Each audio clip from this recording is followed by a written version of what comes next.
Putin honors his butchers of Bucha. Russian troops accused of horrifying war crimes in Ukrainian town are made guards for showing mass heroism, valor, tenacity, and courage.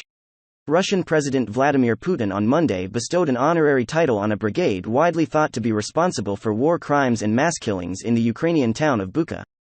The butchers of Bucha left a trail of death and destruction in their wake, and Ukrainian authorities are still working with an international team of forensic experts to examine the bodies and gather evidence of war crimes. But a presidential decree signed today by Putin has recognized all members of the brigade for their mass heroism in defending state interests.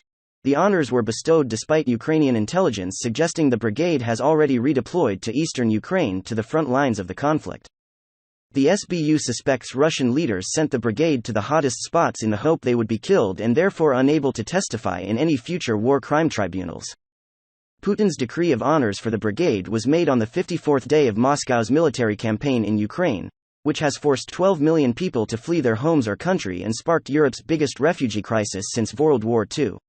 In early April, the Ukrainian Defense Ministry said the unit occupied the town of Bucha, which lies just outside the capital Kyiv, and committed heinous crimes against the civilian population before withdrawing to Belarus. The brigade's commander is Lieutenant Colonel Azatbek Omerbekov, who has earned the nickname of the Butcher of Bucha for the civilian massacre carried out by the men under his leadership.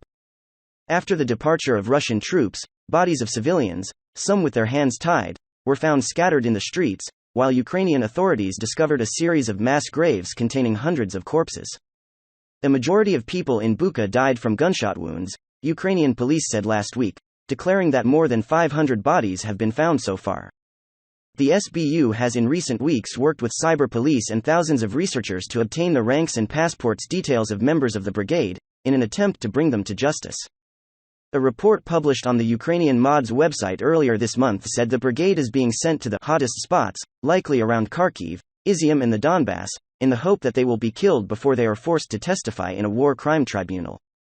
Another goal of the rapid return of the 64th Brigade to Ukrainian territory is the quick disposal of unnecessary witnesses, the report read.